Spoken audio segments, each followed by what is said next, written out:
Welcome back to another episode of the Bear Trap, a Bears podcast by a Bears fan. I'm your host, Terry, and today doing a preview of the offensive side of our 2019 Chicago Bears.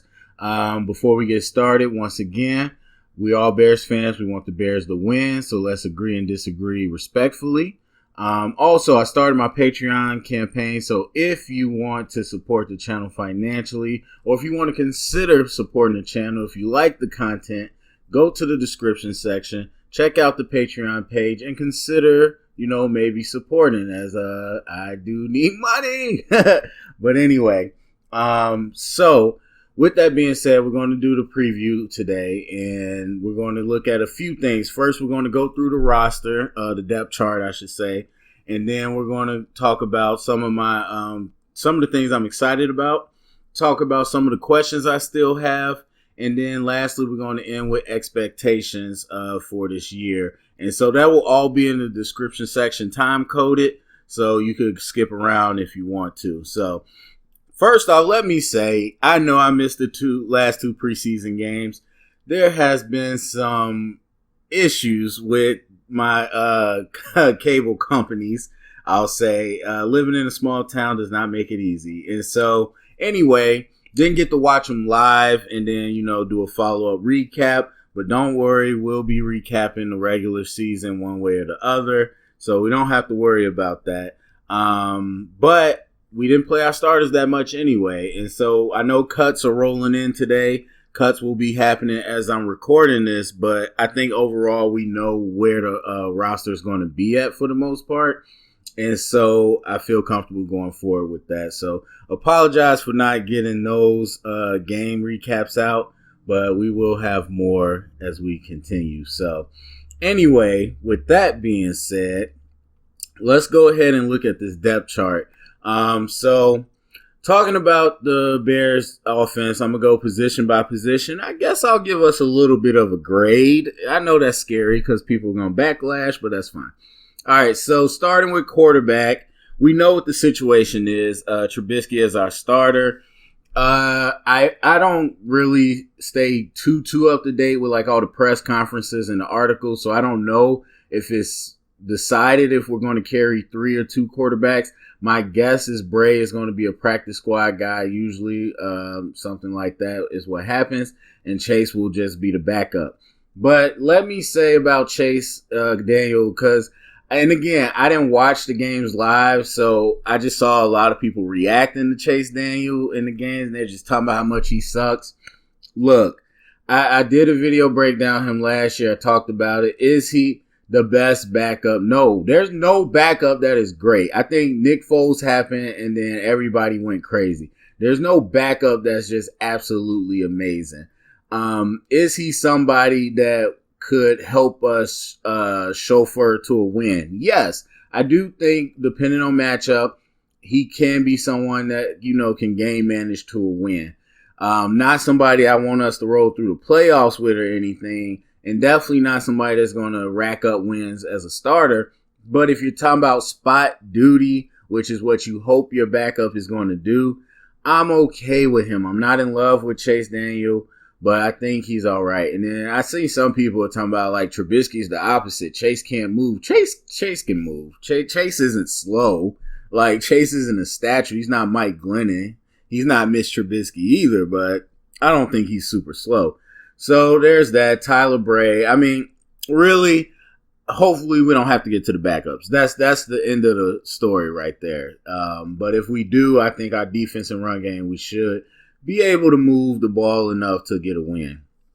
So overall, quarterback, Trubisky, and again, this is the thing. Oh, that's the other thing I didn't mention, or maybe I did, but we didn't see our starters a lot, and I have feelings about that, and I talk about that another day, but we didn't see a lot of our starters, and you don't gain too much from preseason, so you just really going off what we've seen from last year in training camp, what we hear in practice and whatnot with Trubisky. I think going into the second year of the offense absolutely gives him a chance to be a lot more comfortable as far as getting the plays, having it move efficiently, be smooth. Will it increase your accuracy to be in the second year of offense? No. And so there's the question with Trubisky there are some plays that everything's there as far as being able to read the defense, picking the right place to go to, get good timing, good pocket, and just not being accurate. And so that is the question with Trubisky. As far as where he ranks and all this, the talk of Madden and stuff, I still think he is right there in the middle of the pack of the NFL starting quarterbacks. So as far as our quarterback position, take into account our backups as well, I give us a B-.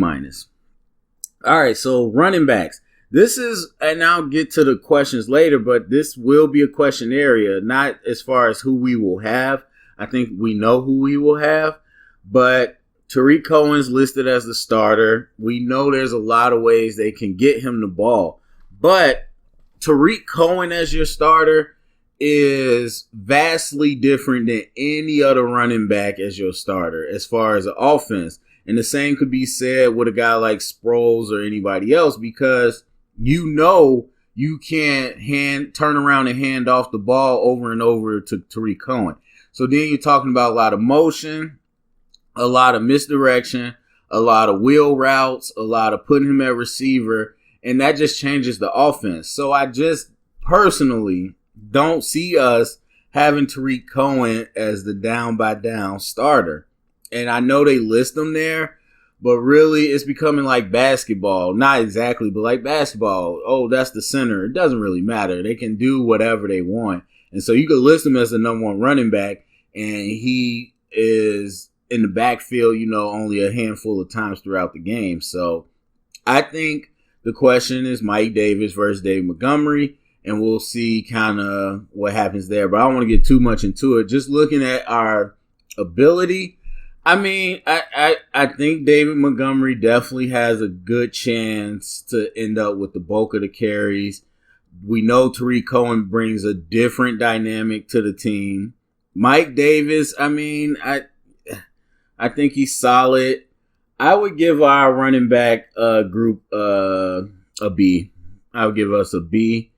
Yeah. I think there's a lot of questions still with this group, but I think just pure talent. I think we got a lot of athleticism. We got we got a veteran in Mike. It's a lot of questions though. All right, so wide receiver.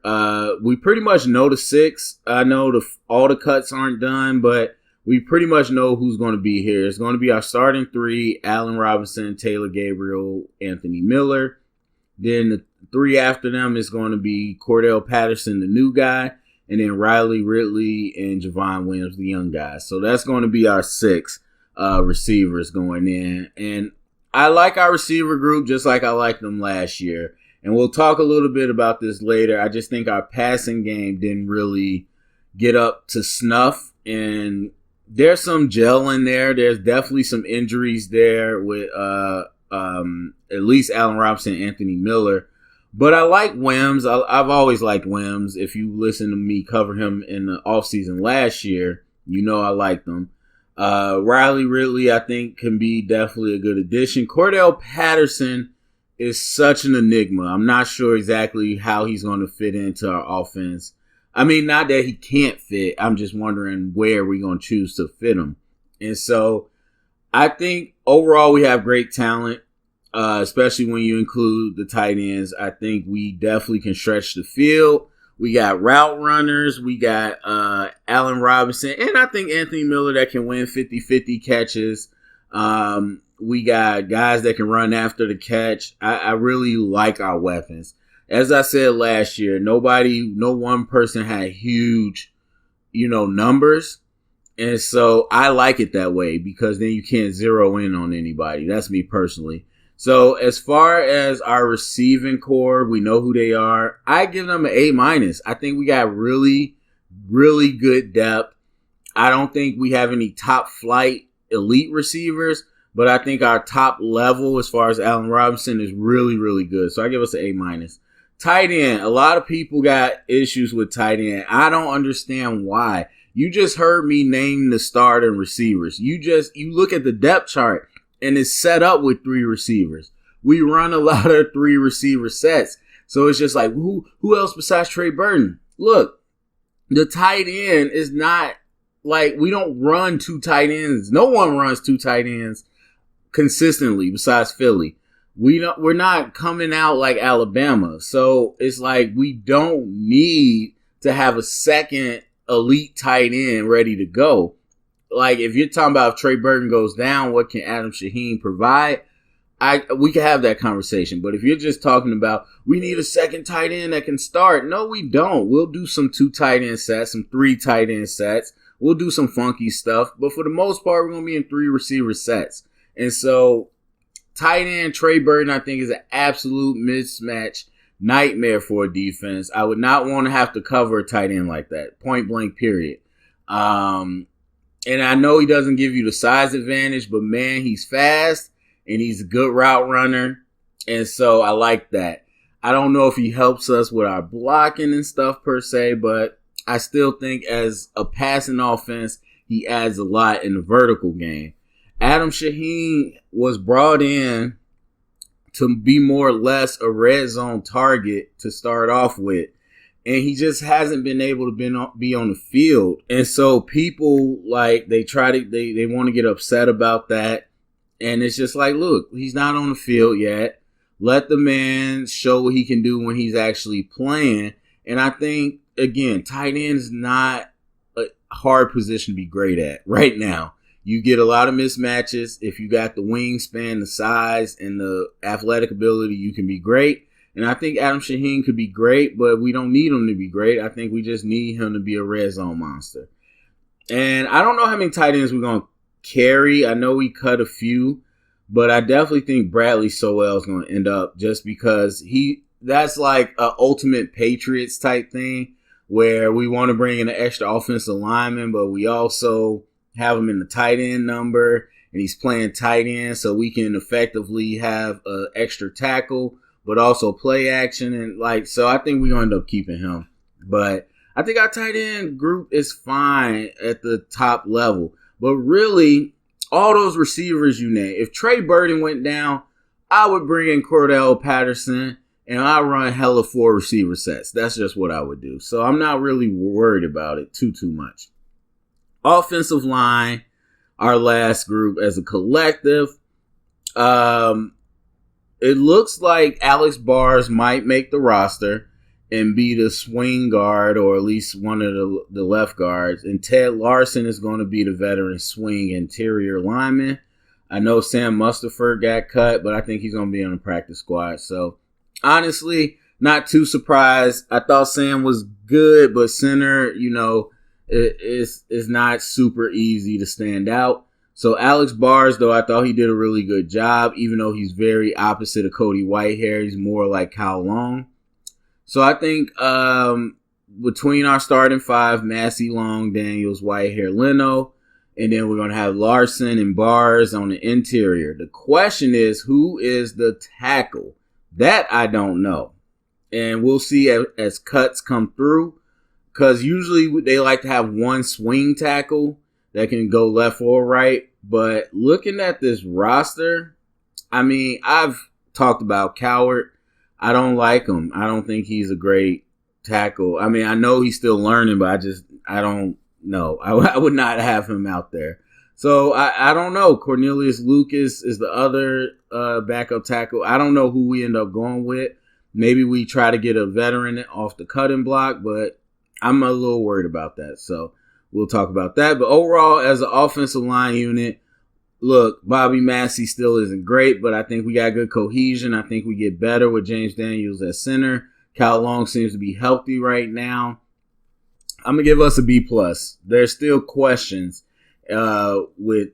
especially now that people kind of get a flavor for our offense. We'll see how Bobby Massey holds up as we get more pressure. We'll see if Kyle Long stays healthy.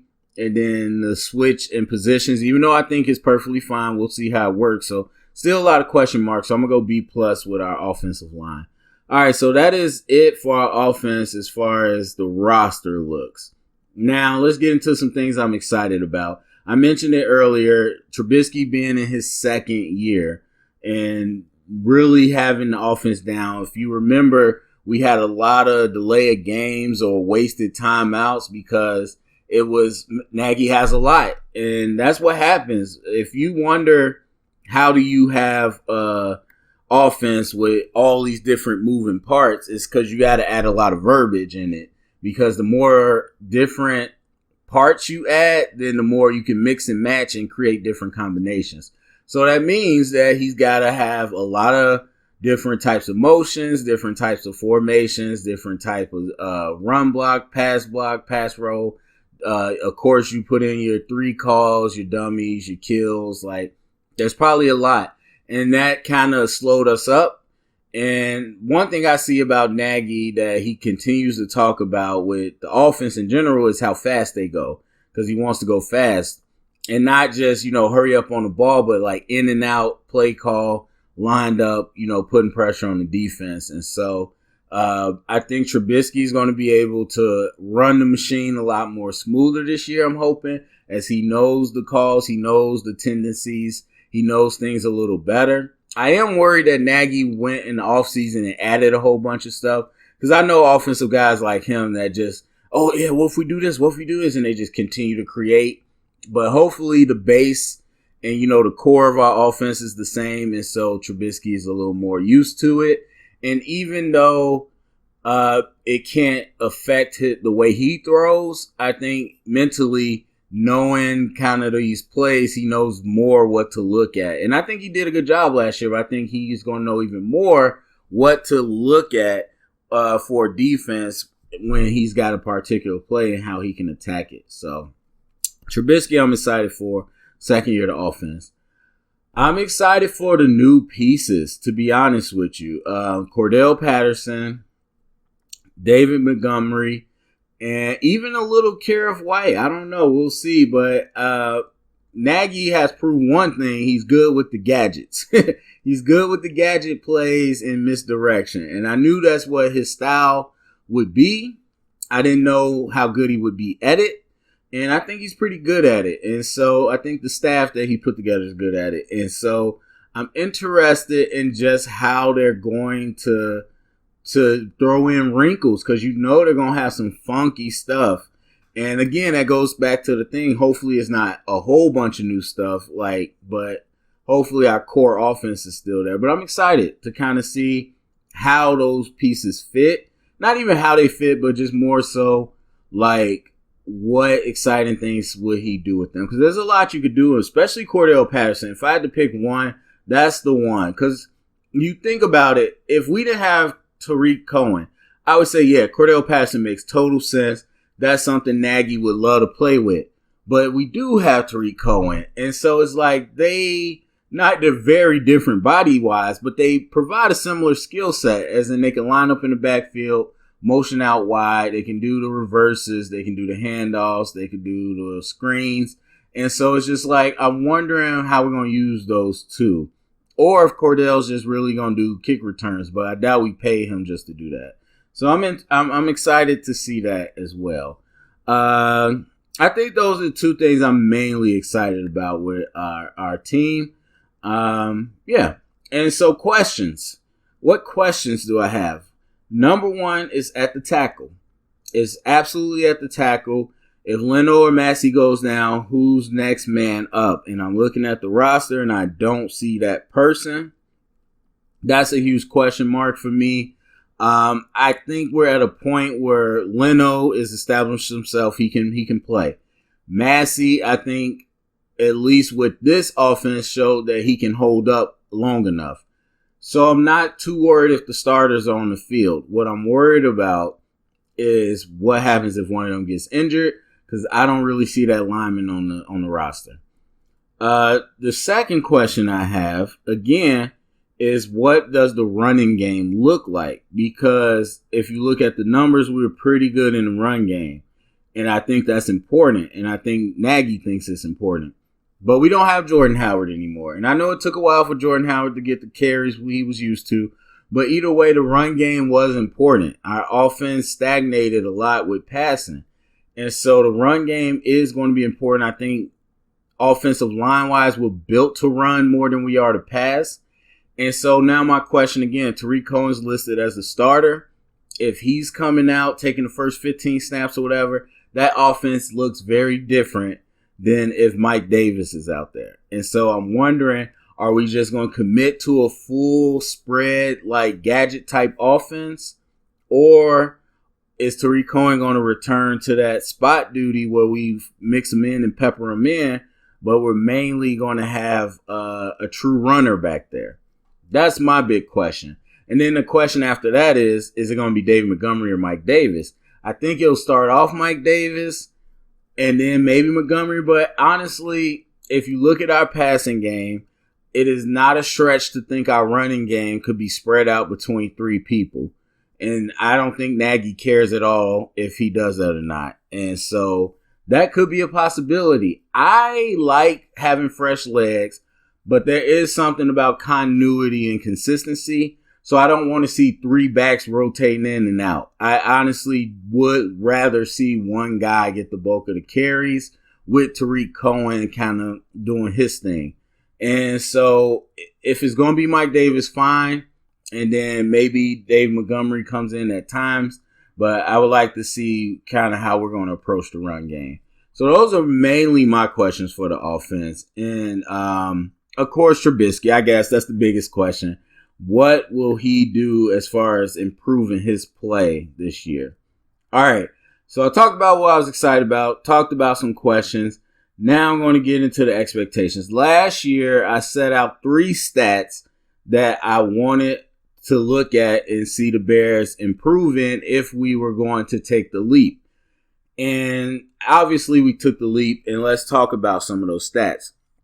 Number 1, average or third down conversions per game, not average. Well, I guess it's average.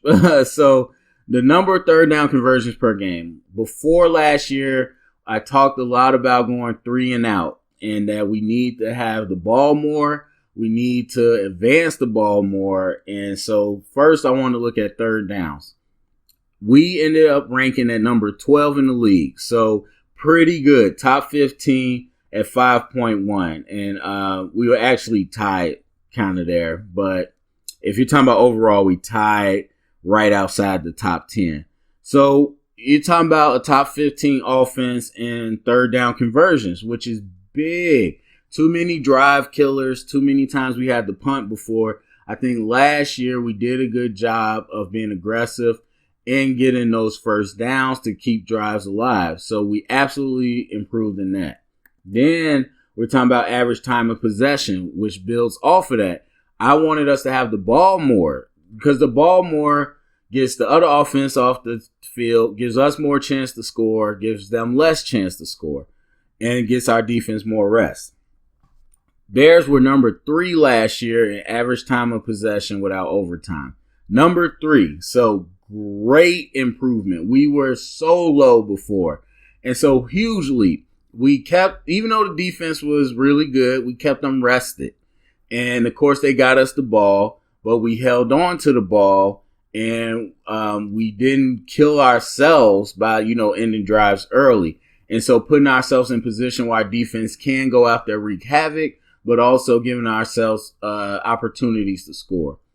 And then the last stat I wanted to look at last year was red zone scoring attempts. How many times are we in the red zone? Now, we were 13th in the league, or tied for 13th, right outside, or right in the top 10. And so I think for me personally, we definitely improved. Top 15 is good. And we gave ourselves a lot more opportunities to score.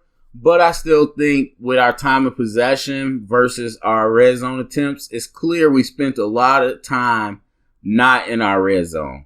Because if we're number 3 in average time of possession, but we're 13 in red zone attempts, naturally you can see we weren't in our territory a whole lot.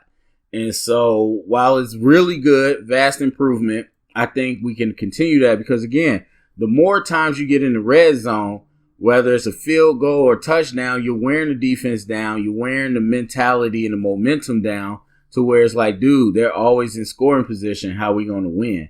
And so with our defense doing their job, that's going to break a lot of teams. So we did great. And look, we did great as a team. I know it hurts how it ended. But look, we won a division decidingly. We went to the playoffs, had a home playoff game.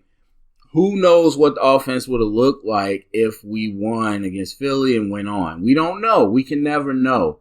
We know what it looked like against Philly. They're a good defense, but they were depleted at the time.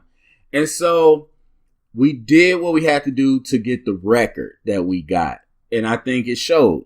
But the question, I think, is it enough? Because to me, those are the three main areas. And we did great. Now, if we were top 5, would it be better? Yes, it'd be better. But I don't think there's any other big stats that I'm like, look, this is where we need to have focus on. No, those are the areas. And I think we just have to take it to a higher level. And that's the thing. The defense was at an elite level number-wise. Offensively, we're just going to have to notch it up. It's not like we didn't have progress. It's not like we weren't working in those areas. Those areas were good. We just now have to notch it up. And so now, last year, I was saying, top 15 here, top 10 here. I think we have to be in the top 10 in all those categories, at least, to be where we want to be, because the expectation is Super Bowl. That's where it is now. And so if we want to be Super Bowl, I actually think top 7 for all those categories. Now, the one stat I'm going to add that I'm looking at this year is passing yards per game. We were number 20 in the league. And so as much as the razzle-dazzle of the offense, as much as we talk about Trubisky and all this, and even talking about our stats on offense, which were good, we weren't a great passing team. And so that, I think, is going to have to catch up to the run game. And I think it will, because we don't have Jordan Howard, and we'll figure out our run game, which will be different. But I think the passing game has to balance out, so that we're not predictable, because we spend a lot of time on misdirection. A lot of motion here, so you don't know where we're running, this, that, and the other. So it keeps our run game a little flavorful. But at the end of the day, you're still running the ball. And so we do have to get to a point where we're not just running the ball. And it's not like we don't pass the ball. I'm just saying that we got to get to a point where our passing game is threatening as well. And so looking at our pass attempts per game, we were 26th. So we throw the ball, but we have to make it more of a threat than it was last year. So yards per game, we got to look at. And, that circles back to Trubisky. The offense, at the end of the day, when you talk about it, is what Trubisky will do. And so that's going to be a big thing that you're looking at. So for me, what are my expectations? What am I throwing out there? The same stats, like I said, top 7. Passing yards per game, I think we got to be in the top 15. LA Rams went to the Super Bowl. They were 14th in pass attempts per game. And so we don't have to be super prolific, but I think in yards, we need to at least amass those to make them a threat. So I'm thinking top 15. That's where I want to be. And then just overall, I don't expect us to gangbusters on offense, to be honest. Like, I do think we could have rolled our, momentum and kind of our philosophy last year to a Super Bowl, because the defense is the studs of the team. That's just what it is. But I do think that this year we should prioritize having the offense just be a little more effective. And so we were top 10 in points per game. And I have to look. I don't know if that includes defensive points too. But I just think we do need to stay that course and then just up our pass game a little bit. And so I'm just expecting us to do what we did last year at a more efficient rate. That's basically what I'm expecting. So anyway, so that's it for me. Go to the comment section. Let me know what you think about all those things. Tell me your fears, questions. Tell me what you're excited about. Tell me what you think about the roster. Tell me what you expect stat-wise or what you think we need to do to win. All that good stuff. Share it around. Get the conversation started. Thumbs up, subscribe. And remember, stay up and bear down.